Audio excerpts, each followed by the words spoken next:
Hello everyone, আসসালামু আলাইকুম। Welcome back to my another new mini blog. সবাই কেমন আছেন? আশা করছি সবাই খুব বেশি ভালো আছেন। আমরা যেহেতু বরিশালে আছি এবং ইনার বাবাও অলরেডি চলে এসেছে সৌদি থেকে, তাই আমরা সবাই মিলে প্ল্যান করেছি আজকে আমরা ফুচকা খেতে যাব। তাই সন্ধ্যায় সবাই একসাথে যাচ্ছি। এখানে আমি আছি, ইনার বাবা আছে, আরাফ আছে, আমার জায়রা আছে, সবাই মিলে চলে গেলাম ফুচকা খেতে। আর তাছাড়া গ্রামে আসলে সবাই একসাথে সময় কাটাতে খুব ভালো লাগে। আর আমরা যাইরা যেখানে যাই সবাই একসাথে যাই, এই জন্যই চলে আসলাম ফুচকা খেতে। একদম আমাদের বাড়ির সামনেই ফুচকার দোকান ছিল, সেখানে আসলাম। আমরা আসলে বাজারে এসেছি, বাজারে সব বউয়েরা একসাথে এসে ফুচকা খেতে আসলাম। আমার আরেকটা যা আসে নেই, কারণ ওর বাচ্চা ছোট, ও বাচ্চা ঘুম ছিল, যার জন্য ও বাড়িতেই আছে, ও আসেনি। আর এখানে ইনায়া আমাদের কিছু ভিডিও করে দিল। আমি সবারই ছোটো ছোটো কিছু ক্লিপ নেওয়ার চেষ্টা করেছি। গ্রামের ফুচকা আসলে যেমনই হোক না কেন, সবাই মিলে একসাথে খাওয়ার মজাই আলাদা। আমরা এখানে ফার্স্টে ফুচকা অর্ডার দিয়েছি, দিয়ে আমরা অন্য আরেকটা হোটেলে গিয়েছি, ওখানে বসে বসে ফুচকার জন্য অপেক্ষা করছি। আর এখানেও কিছু অর্ডার দিব, একসাথেই খাবো। তারই মাঝে আমরা সব জায়গা একটু কিছু ছবি তুলে নিলাম। আর এরা দুইজন তো খুব মজা করছে দাদুর বাসায় এসে, কারণ ওরা যখনই আসে অনেক এনজয় করে, আমাদের কাছেও খুব ভালো লাগে। আর তাছাড়া আমরাও অনেক মজা করি। এরই মাঝে আমাদের ফুচকাও চলে আসলো। গ্রামের ফুচকা কিন্তু অন্যরকম টেস্ট। আমরা তো ঢাকায় একরকম ফুচকা খাই, এখানে ফুচকা অন্যরকম। তারপরে আমরা অর্ডার করেছিলাম হালিম। যেহেতু আমরা ঢাকা ছাড়া অন্য কোথাও তেমন একটা খাওয়া হয়নি, ভাবলাম এখানেও খাই।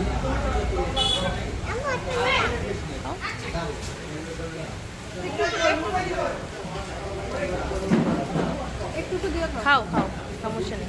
আমার তো ফুচকা অনেক পছন্দ, দেখতেই পাচ্ছেন আমি কত মজা করে খাচ্ছি। এখানকার ফুচকা আমার কাছে খুব ভালো লাগে। এখানকার মানুষ বলে এখানের ফুচকা নাকি মজা না, আমার কাছে তো খুব ভালো লেগেছে এবং আমার জায়েদের কাছে খুব মজা লেগেছে। তারপরেই চলে এসেছে গরম গরম রসগোল্লা। এখানে চিকেন চাপও ছিল, বাট আমরা এটা ট্রাই করিনি। ইনশাল্লাহ অন্য একদিন আসলে ট্রাই করব। খাওয়া দাওয়া শেষ করে আমরা সবাই প্ল্যান করলাম যে আমরা আরেকটু ঘোরাঘুরি করি। এরই মাঝে আমাদের আইসক্রিম পার্টিও হয়ে গেল, কারণ আমাদেরকে ইনার বাবার ফ্রেন্ড আইসক্রিম খাইয়েছে, তার দোকানে বসায়। এই জন্য আমরা সবাই মিলে এখানে বসে বসে আইসক্রিম খাচ্ছিলাম। আর ইনায়া যেহেতু আইসক্রিম খায় না, একেবারেই ঠান্ডা সমস্যা, যার জন্য ও কোক নিয়েছে, ও আর আইসক্রিম খায়নি। আমরা মজা করে করে আইসক্রিম খাচ্ছিলাম। আসলে আমরা যেখানে যাই সবাই একসাথে যাই। আর ঈদ করতে যেহেতু বরিশালে আসি, আমরা খুব মজা করি। অনেকগুলো ব্লগ আছে, সেগুলো এখনও আপলোড করা হয়নি, ইনশাল্লাহ ধীরে ধীরে সব আপলোড করব।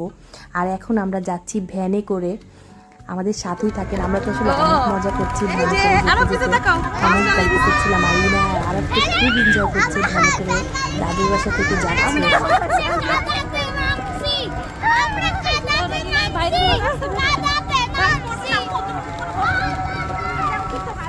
রাতের অন্ধকারে আমরা ভ্যান গাড়িতে করে ঘুরতেছি, তাই না?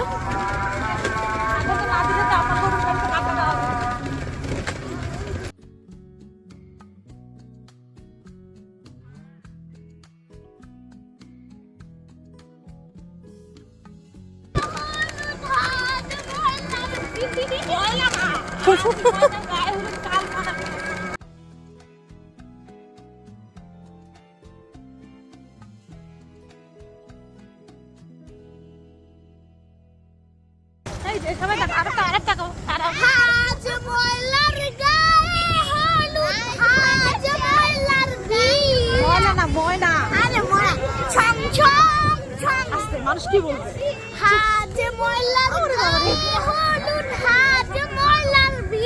ময়না না তো, ময়না ময়না।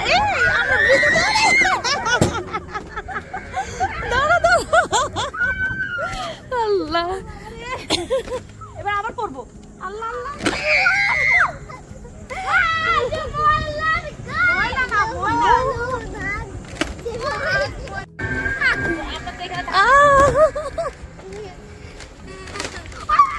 ওই বাইকনে কত মজা আনন্দে আছে, ঘুমাই গেছে।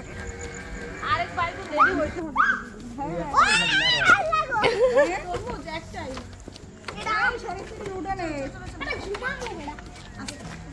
ইনায়া, ইনায়া ভ্যানে কেমন লাগলো? সেই অসাম। হাজ ময়লার গায়ে, হাজ ময়লার গায়ে। এবার আসো। কবরস্থানের সামনে দিয়ে গান গাইলে কি হয়? না না, গুনাহ হয়।